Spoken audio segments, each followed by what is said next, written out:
आजकालच्या सुनांना काय झाले आहे काय माहीत, अजिबातच डोक्यावर पदर घ्यायला बघत नाहीत. एक आम्ही होतो ज्याने डोक्यावरचा पदर हटू दिला नाही.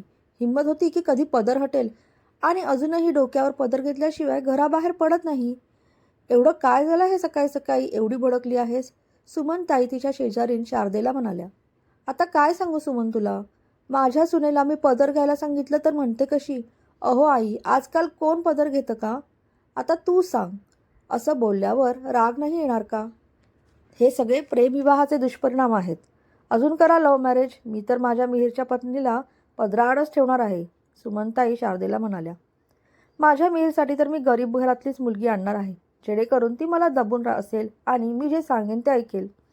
सुमनताई आणि मनोजराव मिहीरसाठी स्थळे पाहू लागतात. त्यांना साक्षीचे स्थळ येते. मनोजराव सुमनताईंना म्हणतात, ही मुलगी आपल्या मिहीरसाठी खूप योग्य आहे. गरीब घरची पण आहे आणि सुंदर देखील आहे.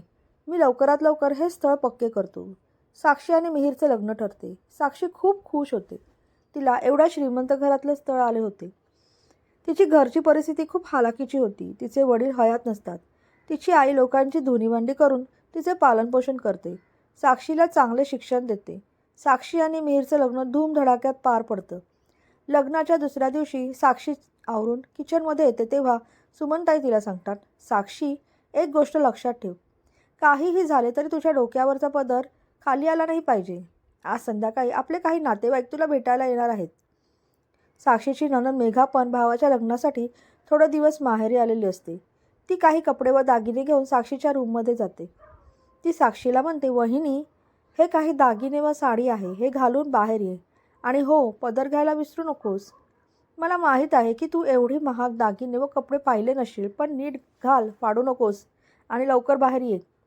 साक्षीला फार वाईट वाटते, पण ती काहीच बोलत नाही आणि तयारी करून बाहेर येते. साक्षी खरंच खूप सुंदर होती. गोरीपान, नाकी डोई सुरेख आणि सडपातळ बांधा. ती तयारी करते आणि लांब सडक पदर डोक्यावर घेतलेला असतो. ती बाहेर येते, पण पदर डोळ्यापुढे असल्यामुळे तिला पुढचे काहीच दिसत नाही आणि ती अडखळत पडणार असते तर मिहीर तिला पकडतो. नणंद व सासू समोरच उभ्या असतात. नणंद म्हणते, अगं आई, काय तर ही मुलगी आहे, तिला धड चालता पण येत नाही. ही आपले नाट कापणार बहुतेक सर्वांपुढे. सुमनताई तिला म्हणतात, जर तुझ्यामुळे पाहुण्यांसमोर आमची मान शर्मेने खाली गेली तर मी तुला माहेरी पाठवेन. माहेरचे नाव ऐकून साक्षी खूपच घाबरते.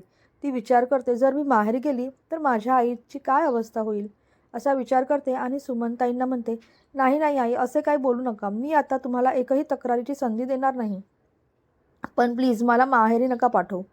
मिहीर तिकडे उभा राहून सगळे ऐकत असतो. त्याला साक्षीविषयी आपुलकी निर्माण होते.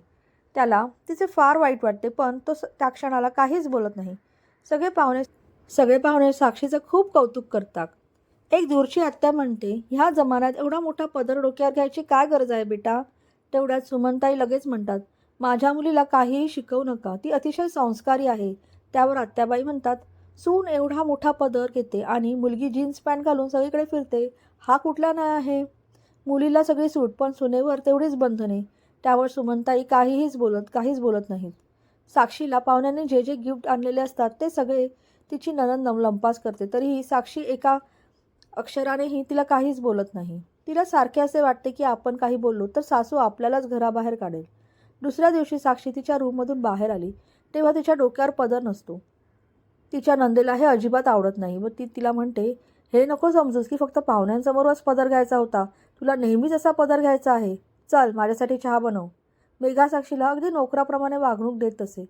साक्षी निमूटपणे सगळे ऐकत असे. साक्षी मेघासाठी चहा घेऊन जाते, पण डोक्यावरचा पदर डोळ्यावर आल्यामुळे तिला काहीच दिसत नाही व ती अडखळून खाली पडते व चहा मेघाच्या ड्रेसवर पडतो. मेघा खूप भडकते व साक्षीला घालून पाडून खूप बोलते. आता साक्षीचे लग्न होऊन 2 आठवडे होऊन गेले तरी मेघा स्वतःच्या सासरी नाव काढत नाही. असेच दिवसामागून दिवस जात असतात. आता साक्षीने सगळ्या घराची जबाबदारी एकटीने उचललेली असते व ती छान प्रकारे पार पाडत असते. पदर घ्यायची तिला एवढी सवय लागत असते की तिच्या रूममध्ये सुद्धा ती पदर काढत नसे. एकदा सुमनताई आणि मनोजराव काही दिवसांसाठी बाहेरगावी जातात. साक्षी सर्व कामे आटपून ती तिच्या रूममध्ये जाते. तिकडे मिहीर आधीच तिची वाट बघत असतो. तो तिला म्हणतो, अरे यार, रूममध्ये कोण पदर डोक्यावर घेतं? ठीक आहे, आपण थोडं खेडेगावात राहतो, पण आता जग बदलत चाललं आहे. हे मला आईला पण समजावून सांगावे लागणार आहे. थोडे दिवस थांब, सगळं ठीक होईल. पण आता आई पण नाही तर प्लीज तू पदर हा आधी काढ. आणि तो तिचा पदर काढतो. तेवढ्यात तिला मेघा हाक मारते. साक्षी तशीच घाईघाईने बाहेर जाते, पदर डोक्यावर घेतल्याशिवाय. आणि मेघाला विचारते, काय झाले ताई? तेव्हा मेघा म्हणते, काय गं साक्षी, पदर कुठे आहे तुझ्या डोक्यावरचा? 4 दिवस नाही झाले लग्नाला, तू तुझे रंग दाखवू लागलीस.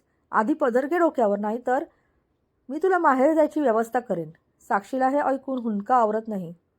मेघाचा आवाज ऐकून मिहीर बाहेर येतो व मेघाला विचारतो, काय झाले ताई, तू कशा पद्धतीने साक्षीशी बोलत आहेस? एक पदर तर डोक्यावर नाही घेतला, एवढं कुठे आभाळ कोसळलं? आई पण नाही घरी, तुझ्यासमोर ती डोक्यावर पदर का घेईल? मिहीर, मी साक्षीपेक्षा वयाने आणि मानाने मोठी आहे, तिला पदर घ्यावाच लागेल. मिहीर म्हणतो, अगं ताई, तू तरी कुठे तुझ्या सासरी डोक्यावर पदर घेतेस? मी तर कित्येकदा तुझ्या घरी आलो आहे. तू तर तुझ्या सासू सासऱ्यांसमोरही अशीच येतेस. ते पण तुझ्यापेक्षा वयाने मोठे आहेत ना? वा रे वा. सुनेसाठी वेगळा नियम व मुलीसाठी वेगळा, ही काय पद्धत आहे? साक्षी, जर डोक्यावरून पदर घेणार असेल तर तुला पण हा नियम लागू आहे. वा, खूप छान. या काल आलेल्या मुलीसाठी तू तुझ्या मोठ्या बहिणीशी असे वागतो आहेस? तुझे टोमणे ऐकायला मी नाही बसलेली इकडे, मी चालली माझ्या घरी. मेघा रागावून तिच्या घरी जावयास निघते. आणि इकडे नवऱ्याचा भक्कम पाठिंबा बघून साक्षीला खूप भरून येतं. ती मिहीरला मिठी मारते. मिहीर तिला म्हणतो, साक्षी, काळजी करू नकोस. काहीही झाले तरी मी नेहमीच तुझ्या पाठीशी असेन. इकडे मेघाचा राग अनावर झालेला असतो. ती मनात म्हणते, ही साक्षी खूपच हुशार बनत आहे, तिला मी नक्कीच धडा शिकवणार. इकडे सुमनताई आणि मनोजराव घरी परत येतात तेव्हा मिहीर त्यांना सगळी घडलेली हकीकत सांगतो. सुमन काहीच बोलत नाही, पण समजून जाते की आपला मुलगा आपल्या सुनेच्या बाजूने आहे. तेव्हा काहीही बोलण्यात अर्थ नाही. थोड्या वेळाने साक्षी चहा घेऊन सुमनताईंच्या रूममध्ये जाते व सांगू लागते, आई, ताई त्यांच्या घरी गेल्या, मी काहीच केले नाही. तेवढ्यात मिहीर येतो व बोलू लागतो, तर चांगलेच आहे ना ताई, जवळ 1 महिना इकडे राहिली. तिच्या घराकडे पण तिला बघणे गरजेचे आहे. माहेरी किती दिवस राहणार, हो की नाही आई? आई समजून जाते, मुलगा पुरता आपल्या हातातून गेला आहे. ती म्हणते, बरोबर आहे सुनबाई, तिलाही तिची घरगृहस्थी आहे. मला नाही वाईट वाटले. तू जा, तुझ्या रूममध्ये जाऊन आराम कर. सुमनताईंच्या लक्षात आले की आपल्याला मुलाला हिने थोड्या दिवसात वश केले आहे. तिच्या प्रेमाच्या जाळ्यात तो पुरता अडकला आहे. आता थोडे सबोरीने विचारपूर्वक पावले उचलावी लागणार आहेत. त्याने मेघाला फोन केला व तिला आपली योजना सांगितली. पण त्याच्यामध्ये एक अडसर होता, तो म्हणजे मिहीर. तिने मनोजरावांना सांगून मिहीरला दुकानाच्या कामासाठी 4-5 दिवस दुसऱ्या शहरात पाठवले. दुसऱ्या दिवशी सकाळी साक्षी झोपलेली असते. सुमनताई लवकर उठतात आणि साक्षीला बडबडू लागतात. सकाळचा सूर्य वर आला तरी महाराणी झोपलेलीच आहे अजून. आईने फक्त झोपायला शिकवले आहे वाटतं.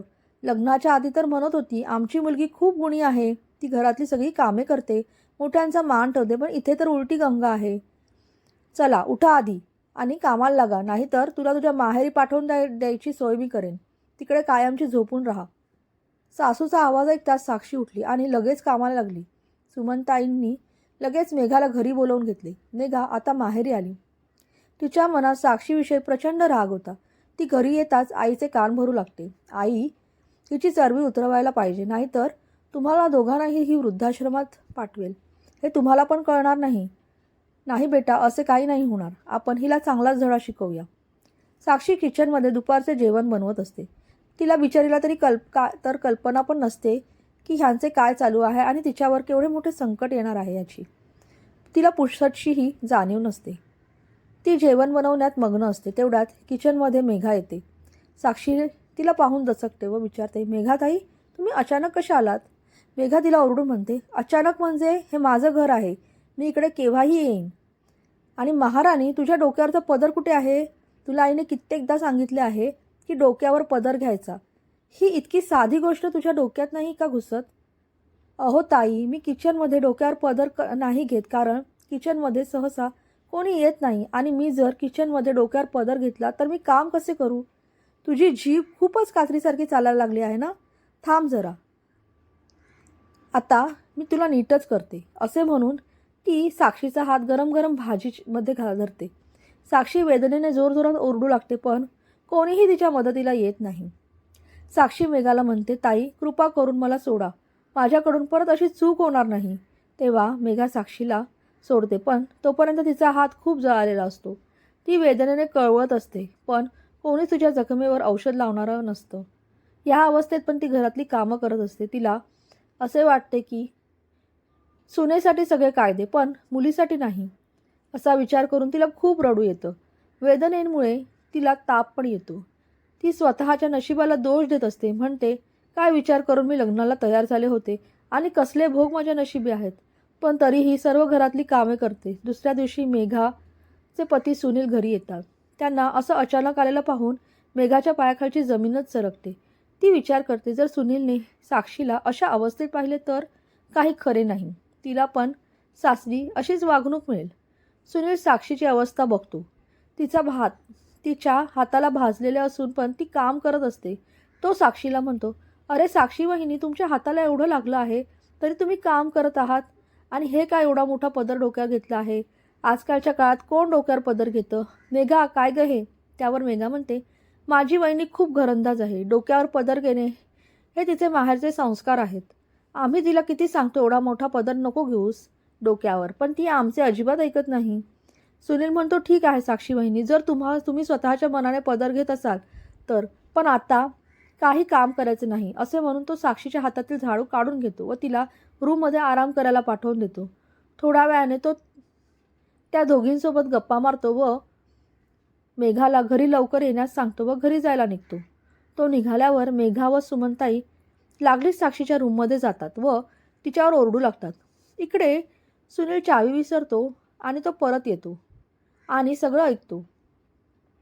मेघा साक्षीला म्हणत असते, ओ महाराणी, उठ आता, खूप झोपलीस. दुसऱ्यांना पाहून अगदी गोगलगाय होते तुझी. उठतेस की दुसरा हात पण भाजू. सुमनताई म्हणतात, नको नको, मी काम करते, माझ्यासोबत कृपा करून काहीच करू नका.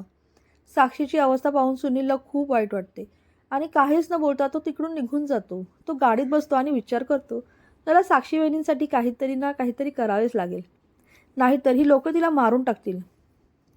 मेघाला तर नंतर पाहतो असे म्हणून तो मिहिरला फोन लावतो व त्याला सगळी हकीकत सांगतो. तुला जर तुझी बायको जिवंत हवी असेल तर आत्ताच्या आत्ता निघ.